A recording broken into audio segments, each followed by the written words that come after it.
So awesome guys, आप लोग जो है अभी फ्रेश कॉलेज से निकले हैं और अब ये टाइम है जिस टाइम आपको जॉब ढूंढनी है। आपको जॉब मार्केट में उतरना है, अपनी ड्रीम जॉब ढूंढनी है। देयर आर आपके बहुत सारे ड्रीम्स हैं जिनको फुलफिल करना है, जिनको आपने एक हैंडसम सैलरी लेना है, और हैंडसम सैलरी लेने के बाद में वो जो आपके जॉब बहुत दिनों से जो आपके जब भी आप 4 साल 5 साल जो भी आपने पढ़ाई की है, उसके बाद आपका एक ड्रीम्स है कि एक अच्छी सी सैलरी मिले और जो मेरे ड्रीम्स हैं उनको मैं फुलफिल कर पाऊँ। So awesome, let's start this video. So ऐसा नहीं है कि फ्रेशर्स को जॉब नहीं मिलती है। एक बहुत बड़ा मिसकॉन्सेप्शन है कि फ्रेशर्स को जॉब मिलना ज़रा मुश्किल तो होता है, लेकिन इम्पॉसिबल भी नहीं है। ऐसा नहीं है कि लोग फ्रेशर्स को जॉब मिल नहीं रही है। इतने फ्रेशर्स हर साल निकलते हैं बाहर कॉलेज से पढ़ के, उनको जॉब से मिलती है सबको। बट ये हाँ, थोड़ा एग्री करते हैं कि थोड़ा मुश्किल तो होता है। वीडियो में हम लोग डिस्कस करेंगे कि आप लोगों को अगर फ्रेशर को अगर जॉब मार्केट में निकलना है तो उसको क्या चीज़ें हैं, क्या टिक्स हैं, क्या टिप्स हैं, और जिनको वो यूज़ कर सकते हैं और जॉब जो है वो थोड़ा आसानी से मिल सकती है। अब ये जो हम लोग यहाँ पर जो आपको शेयर करने वाले हैं अपनी थॉट्स, ये कोई रैंडम थॉट्स नहीं है। ये एक्चुअली हमारे अपने based on our personal experience which we have use in to the field. और हम लोगों ने इतने लोगों को इंटरव्यू किया है और खुद इंटरव्यूज़ दिए हैं, उसके बाद हम लोगों को जो एक निष्कर्ष पहुँचे हैं, जो निचोड़े पहुँचे हैं, वो आपके साथ शेयर करेंगे अभी। और अगर होपफुली अगर ये लोग आप लोग भी इन चीज़ों को, इन टिप्स को और ट्रिक्स को अगर अप्लाई करेंगे तो होपफुली आपको भी काफ़ी अच्छा रिजल्ट मिलेगा इसका। अभी सबसे पहली चीज़ जो होती है आपकी, जब भी आप जॉब मार्केट में जाते हैं तो जो फर्स्ट थिंग विच इज़ जो आपके सामने आती है वो होता है आपका रिज्यूमे। अब रिज्यूमे में क्या होता है? रिज्यूमे में बहुत सारी चीज़ें हैं जो रिज्यूमे में आपको जो आपको देखने वाली चीज़ होती है। रिज्यूमे में सबसे इम्पोर्टेंट चीज़ होती है आपकी, सबसे पहली बात तो ये है कि रिज्यूमे जो होता है वो आप लोग क्या करते हैं कि रिज्यूमे जनरली, जो मैंने एक फीलिंग है मेरी, जो मैंने देखा है कि जनरली लोग एक रिज्यूमे बनाते हैं और उसी को मार्केट में फायर करना शुरू कर देते हैं और बम्बार्ड करना शुरू कर देते हैं। बट जनरली ये जो टेक्निक है, this technique doesn't work. Actually ये टेक्निक इस टेक्निक से ये तो होगा कि आपका रिज्यूमे तो पहुंच जाएगा, मतलब पता चला आपने एक दिन भर में 500 लोगों को रिज्यूमे भेज दिया। बट उस रिज्यूमे भेजने का क्या फ़ायदा कि 500 में जगह आपने भेजा और 500 में से 499 टाइम्स जो है आपका रिजेक्ट हो गया है, उसका कोई फ़ायदा नहीं है। एटलीस्ट आपका हिट रेट कम से कम 5-7-10% हिट रेट तो होना चाहिए कि एटलीस्ट आपने अगर आपने 100 जॉब्स के लिए अप्लाई किया है तो आपको कम से कम 5-7 जॉब के लिए तो आपको इंटरव्यू कॉल आनी चाहिए। अब उसके लिए सबसे पहली चीज़ जो आपको करनी होती है, आपने कस्टमाइज़ करना होता है रिज्यूमे को फॉर ईच जॉब। अब क्वेश्चन ये आता है कि आप उस रिज्यूमे को कस्टमाइज़ कैसे करेंगे। तो what you have to do is, आप एक रिज्यूमे का टेम्पलेट लीजिए और उस टेम्पलेट को आप अपने पास रख लीजिए। उसमें आप बेसिक इन्फॉर्मेशन फिल कर लीजिए, बट जो आपकी एक्सपीरियंस रिलेटेड इन्फॉर्मेशन है, या आपने क्या किया है क्या नहीं किया है, वो जो इन्फॉर्मेशन है वो आपने भरनी होती है based on the job description. Her job में एक जेडी होता है, which is called job description. वो जॉब डिस्क्रिप्शन आपने बहुत अच्छे से पढ़ना है पहले, और उस जॉब डिस्क्रिप्शन को बहुत अच्छे से पढ़ने के बाद आपने अपने रिज्यूमे को उस जॉब डिस्क्रिप्शन के हिसाब से मोल्ड करना है। होपफुली मैं आपको अपना पॉइंट समझा पाया हूँ कि जॉब डिस्क्रिप्शन आपने अच्छे से पढ़ना है और उस जॉब डिस्क्रिप्शन को आपने अच्छे से अपने रिज्यूमे के अंदर कैप्चर करना है इन योर ओन लैंग्वेज। अपनी लैंग्वेज में आपने उसको कैप्चर करना है। अब बात आती है कि जॉब डिस्क्रिप्शन के हिसाब से अपने रिज्यूमे में आपने डिटेल कैसे डालनी है। अब उसके लिए सबसे पहली बात ये कि फ्रेशर बोलेगा कि मेरे पास तो किसी तरह का कोई एक्सपीरियंस ही नहीं है फील्ड का, तो मैं क्या डालूं। अब बात ये आ जाती है कि अगर आप ये कहते हैं मेरे पास कोई एक्सपीरियंस नहीं है, तो मुझे ये लगता है कि शायद आपने एक्सपीरियंस की वाली बात को समझा ही नहीं है सही से। एक्सपीरियंस का मतलब क्या होता है? एक्सपीरियंस का मतलब ये नहीं होता है कि आपने कहीं किसी कंपनी के अंदर जाके 2 साल काम किया है तो ही आपको एक्सपीरियंस होगा।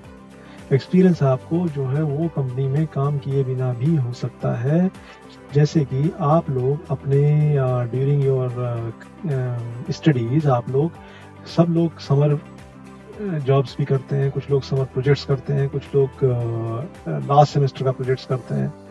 एक्चुअली उसको हम लोग एक्सपीरियंस काउंट नहीं करते हैं, बिकॉज वो हम लोग उस तरीके से उस प्रोजेक्ट को करते नहीं हैं कि हम उसको एज एन एक्सपीरियंस शो कर सकें।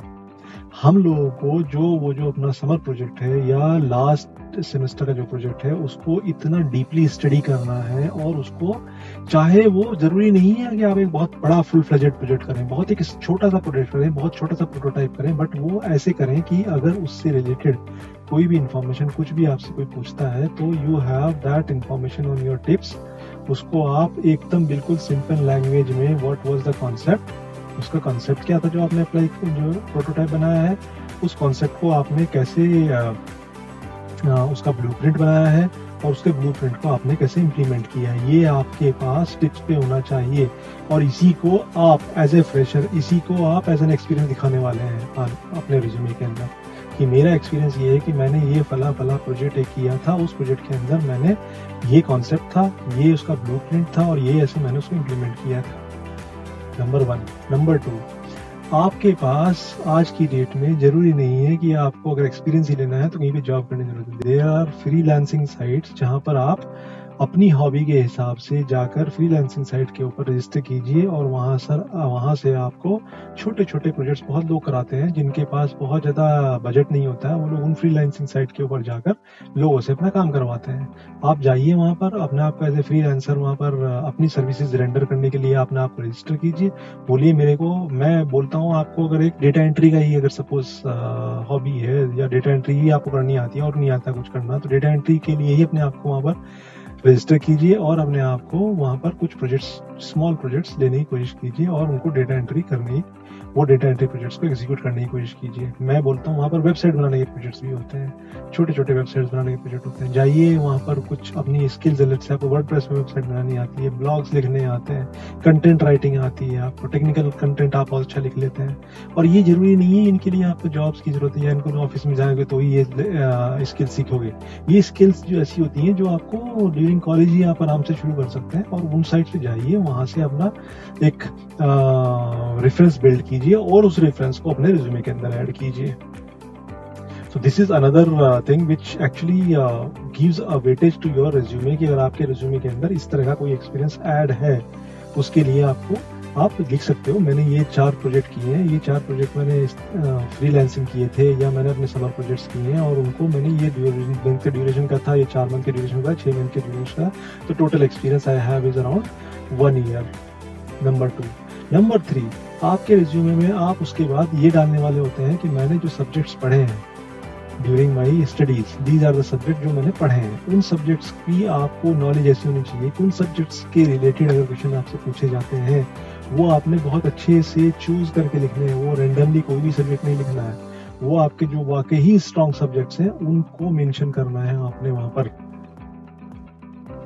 होपफुली ये पॉइंट आपको तीनों समझ में आ गए होंगे। एक लास्ट पॉइंट जो आपको मैं रिज्यूमे का बताने वाला हूँ, रिज्यूमे में बहुत से लोग होते हैं वो अपनी हॉबीज, स्ट्रेंथ, वीकनेसेस को नहीं डालते हैं। आपको वो जरूर डालना चाहिए, कुछ पता नहीं है, कभी कभी वो भी क्लिक कर जाती हैं। कभी कभी लोग एक्चुअली जो इंटरव्यूअर है उसको अगर वो चीज़ उसकी साइकी के साथ और उसकी साइकोलॉजी के साथ मैच कर जाती है, तो वो आपको उसी के ऊपर इंटरव्यू करेगा, इवन आपका सिलेक्शन भी उसी के बेसिस पे हो सकता है। तो आपने वहाँ पर हॉबीज बहुत अच्छे से चूज करके डाली है अपनी, उसके बाद अपनी जो स्ट्रेंथ्स हैं वो बहुत अच्छे से लिखिए, अपनी जो वीकनेसेस हैं वो बहुत अच्छे से लिखिए, और उनके बारे में आप अपने आप को डिफेंड करते चलिए। उनके बारे में आपको डिफेंड करना आपको आना चाहिए, वो अपनी वीकनेस को डिफेंड करना चाहिए, अपनी स्ट्रेंथ्स को बताना आना चाहिए। और जो आपने हॉबीज लिखी हैं उन हॉबीज में ऐसा नहीं है कि आपने रैंडमली लिख दी है। अगर आपने लिखा है कि मेरे को मूवी का शौक है या मेरे को वेब सीरीज का शौक है, तो वेब सीरीज के आपको फिर नाम पता होना चाहिए, कुछ नाम पता होना चाहिए, क्योंकि यू नेवर नो, जो इंटरव्यूअर सामने है उसको भी वही वेब सीरीज पसंद आती है, आपको वेब सीरीज पसंद आती है, दोनों का वो एक सिंक होगा, तो मे भी हो सकता है कि इंटरव्यू में आप बैठ के वेब सीरीज डिस्कस कर रहे हैं और वो आपको इसी से लाइक कर जाए। ठीक है जी, अब आते हैं नेक्स्ट क्वेश्चन के ऊपर, नेक्स्ट चीज के ऊपर, जो आपकी once your resume is ready. अब इस रिज्यूमे को हमने बता दिया कस्टमाइज करना है, कस्टमाइज करके आपने जेडी के हिसाब से कस्टमाइज करना है, और जेडी के उसके बाद आपने इसको भेजना शुरू करना है। तो गाइस, आप एटलीस्ट रोज के कम से कम मेरे हिसाब से 50 से 100 रिज्यूमे आपकी जाने चाहिए, 50 से 100 रिज्यूमे जॉब्स में अप्लाई होना चाहिए आपका। जब एक बार 50 से 100 जॉब्स में अप्लाई करेंगे तो उसमें सक्सेस रेट जो होता है वो 2-3% से ज़्यादा नहीं होता है इंटरव्यू कॉल का। तो आप मान के चलिए अगर आप 50 से 100 रिज्यूमे भेज रहे हैं तो आपको एक हफ्ते 10 दिन के बाद में वो जो आपने आज भेजी है हफ्ते 10 दिन के बाद 2 या 3 आपको इंटरव्यू कॉल्स आएंगी। ठीक है, अब हमने मान लिया कि आपके पास इंटरव्यू कॉल्स आ गई हैं और आपने अब इंटरव्यू कॉल्स के हिसाब से अब आपने जॉब्स मार्केट के अंदर एंट्री देने के लिए जाना शुरू करना है।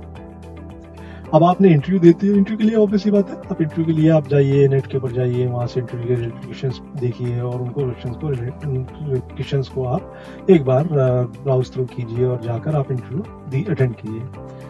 अब आपने जो इंटरव्यू अटेंड किया है और लेट्स से आपका इंटरव्यू अगर सिलेक्शन हो जाता है देन वेल एंड गुड, अगर नहीं होता है तो you don't have to be dishearten. और आपने क्या करना है, जैसे आप इंटरव्यू से वापस आते हैं सबसे पहला काम आपने क्या करना है, एक नोटबुक बना लीजिए। उस नोटबुक के अंदर you start noting down the questions which has been asked into that particular interview. अब अगर आपसे इंटरव्यू के अंदर 10 क्वेश्चन पूछे गए तो 10 क्वेश्चन आप नोट कर लीजिए और उन 10 क्वेश्चंस के आप अच्छे से आंसर ढूंढने की कोशिश कीजिए from your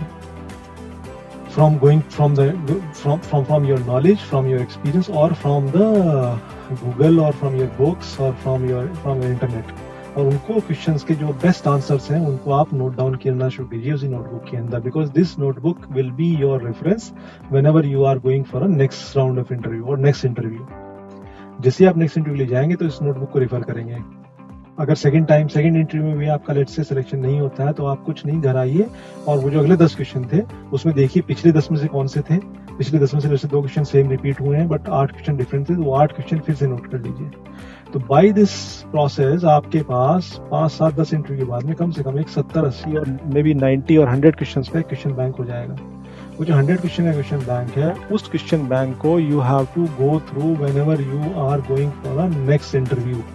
और आप देखेंगे कुछ दिनों के बाद में आपके पास वो जो सेम क्वेश्चन थे वो रिपीट होने शुरू हो गए हैं। उसमें से ही आपके जो आपका एक क्वेश्चन बैंक बना हुआ है उसी में से आपके 50, 60, 70, 80% क्वेश्चन उसी से अंदर से पूछना शुरू कर दिया है लोगों ने आपसे। तो जब आपके पास वो एक क्वेश्चन बैंक तैयार हो गया है, 70, 80 क्वेश्चन उसमें से आने शुरू हो गए हैं, तो उसके बाद आपका सिलेक्शन होने के चांसेस अपने आप जो है वो 80 to 90% बढ़ जाते हैं। तो होपफुली ये पॉइंट आपको मैं समझा पाया हूँगा अच्छे से। अच्छा, उसके बाद अब आपने जो है क्या करना है कि जब आपका एक बहुत अच्छी एक आदत है जो जनरली लोग नहीं फॉलो करते हैं, जब भी आप इंटरव्यू से वापस आते हैं तो जनरली आपके पास में इंटरव्यूअर का या HR का किसी का एक मेल होता है। आपने एक थैंक यू नोट आने के बाद में उनको ज़रूर डालना है जिसमें आपने ग्रेटिट्यूड शो करना है that you have been called for the interview and thanks a lot and you have liked the way the interview has been conducted and all, and उसके बाद आपने उनको थैंक्स करना है और बहुत शॉर्ट सा नोटिस, बहुत शॉर्ट सी मेल लिखनी है आपने, कोई बहुत बड़ी मेल नहीं लिखनी, बहुत शॉर्ट सी मेल लिखनी है and hopefully you will got the response also back from HR। नहीं भी आता है तो भी आपने अपनी तरफ से ये काम जरूर करना है। तो बेस्ट ऑफ लक गाइस, ये मेरी तरफ से कुछ टिप्स एंड ट्रिक्स थी for freshers और best of luck for your job search. आप हमारे इस चैनल को अगर आपने अब तक सब्सक्राइब नहीं किया, चैनल सब्सक्राइब कर लीजिए और आपके कमेंट्स आप कमेंट बॉक्स में डालते जाइए। हम आपके कमेंट्स को जरूर रीड करेंगे और हमारे से हो सका तो हम उसका आंसर भी करेंगे। और हमारा व्हाट्सअप नंबर नीचे दिया हुआ है जिसमें अगर आप चाहते हैं कि कुछ किसी तरह की आपकी क्वेरीज हैं तो आप उसमें व्हाट्सएप पे आप क्वेरीज डाल सकते हैं। अगर हमें आपकी क्वेरीज रिलेवेंट लगती हैं जिसका हम आंसर कर सकते हैं, इसका हमें आंसर करना चाहिए, तो we will come back to you.